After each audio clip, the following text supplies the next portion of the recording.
Hi, my name's Phil. I like talking about politics, and in this video, with the Brexit shortages continuing to get worse and the government still doing nothing about it, I'm going to discuss the fundamentals of our choices as a nation and wonder whether the government actually intend to introduce rationing back to Britain. But first, if you'd like to be notified of daily news and politics, please subscribe to the channel and click the bell notification icon. So, have you ever seen a Brexiteer trying to be funny? Not kicked in the head by a horse funny, but you know, as much as they can manage. Well, here was someone at the end of last year, December 2020, trying to ridicule the idea of Brexit food shortages 8 months ago, for which I bet they're not even feeling the slightest bit silly right now. They said that before we joined the precursor to the EU, we were living off a diet of pebbles and muddy rainwater, essentially trying to push the idea that we were fine for food before we joined. Any suggestion to the contrary is just outlandish. You know, if we were fine for food before, why wouldn't we be after we left? Now, this same trope is used for a lot of Brexit ideas, particularly regarding trade, whereupon we have to remind these ignoramus of two things. One, we weren't fine before we joined. We weren't going along nicely. We joined specifically because we were struggling as a nation. We weren't persuaded by the political project. We joined because we were struggling. Secondly, the world has moved on. The trading relationships that were possible in the 1960s and the 1970s are not possible now. We have international trading rules and EU rules that simply weren't about 2 generations ago. But it's not just the case for trade. Back in the early 70s, Britain was facing up to food shortages. It was facing up to the fact that we might have to start rationing food. There's a brilliant article in the West Country Bylines that shows Margaret Thatcher inviting journalists to her home to prove that she wasn't stockpiling food. Rationing was actually discussed as a serious prospect. Now, I wasn't about at the time. Can't tell you things from my own personal experience. I was only born in 1976. So I can't say whether the public would have been more or less receptive to rationing then than now. You know, war and post-war rationing would still have been in the memory of a large chunk of the population. It only ended in 1954. It's 20 years before. That means on the one hand, they would sort of know how to cope. But on the other hand, they might wonder why peacetime Britain had to return to these privations. How would we respond to it now? How would our economy respond to it? Could the government really survive with such a policy? And also consider this, just as when rationing occurred in the 40s and 50s, there were always people, wealthy people generally, who got away with it, who it didn't seem to apply to them. The same would apply now. Now, we've already had a few situations where the government have done quite badly in the polls when it's seen that they are not following their own rules. Just invites the same situation. You know, can the government really survive introducing rationing? It seems unlikely.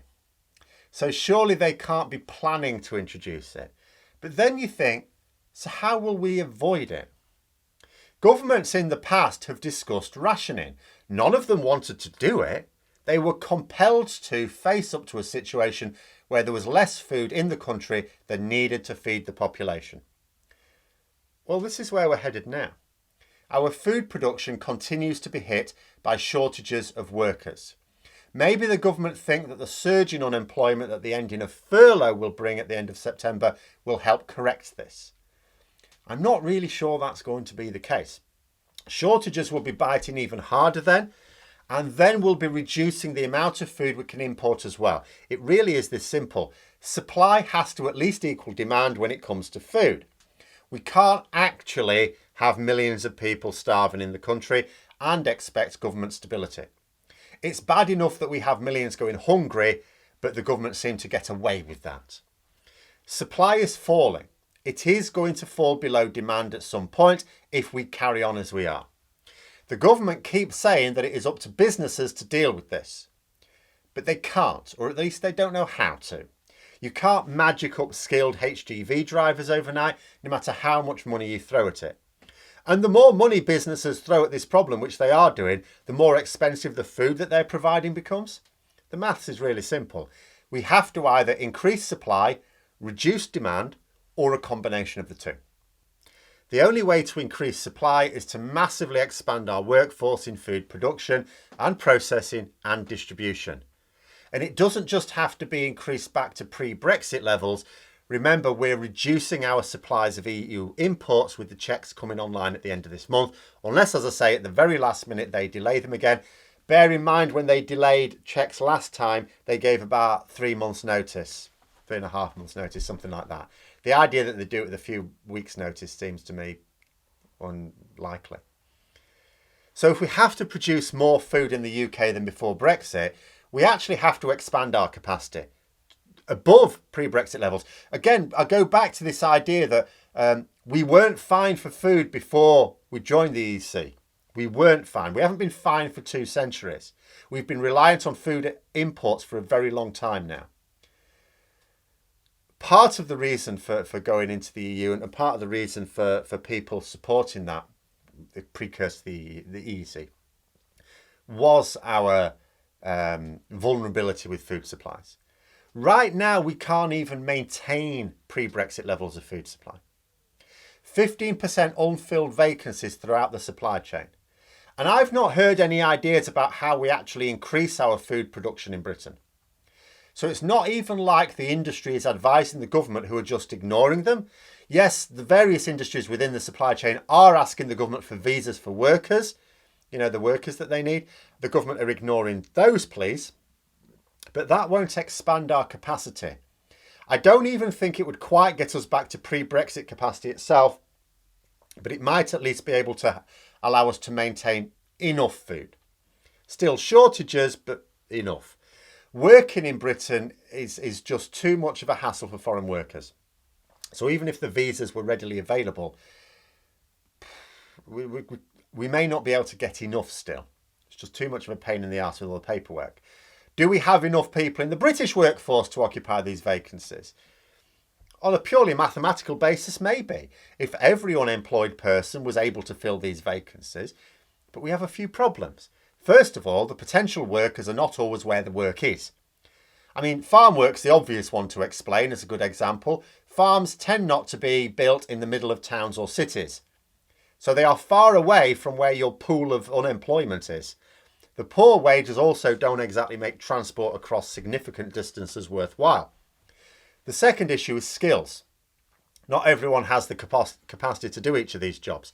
It's an obvious enough thing to consider with a skilled job like lorry driving, but even picking crops, that's unskilled work, but it still requires a level of physical and mental fitness that is not easy to find amongst the British workforce. There's a reason why these jobs were mostly carried out by Eastern Europeans. Farms hardly ever got applications from British workers to do them. When they did, tales abound about how they'd maybe last a day and then never come back. And the third problem is working conditions. See, it doesn't matter how you try and make some of these jobs more appealing with better wages. Driving lorries, picking crops, a few other jobs in the food supply chain are very tough jobs, working very unsociable hours. And yes, some people may take these jobs if nothing else is available. They're better than nothing. But where there are high vacancies in multiple sectors, where working conditions might be better for the same pay, you're not going to attract people. And when it comes to lorry driving, you have to first of all persuade people to train. Time and money to train for a job that is physically tough and socially, very bad. So if we can't increase supply, and there's no credible plan to do that, the government are willing, the one that the government are willing to go along with anyway, and it's certainly true to say the government aren't doing anything to achieve this, then logically all we can actually do is reduce demand. And how do you reduce the demand for food in a population? Rationing. You can't tell people just to eat less. It's rationing. It's the only way. Unless I'm missing something, I really can't see how there's an alternative. Not that I'm saying rationing is definitely coming. I'm just saying that if the imbalance of supply and demand is allowed to continue, this is the outcome that will have to be discussed. You can argue that rationing would be electoral suicide for the government, and I would agree. But so too is letting people starve en masse in the country. You could argue that the government would need to avoid both starvation and rationing, and so they'll do whatever they can to therefore boost supply in order to avoid them. I'd agree with that too. But they're not doing. They're not actually doing anything. I've not heard that they've even ordered solutions from officials. I've not seen anything to suggest that the government in any way consider the problem to be one that they have a role in helping in, let alone leading on. So what happens? Do we wait until the government are forced to accept just how serious the situation is? In that case, it'll be very much like the pandemic. By the time they realise that their policy of doing nothing is actually deeply damaging, it'll be too late to do anything to alleviate the short-term problems.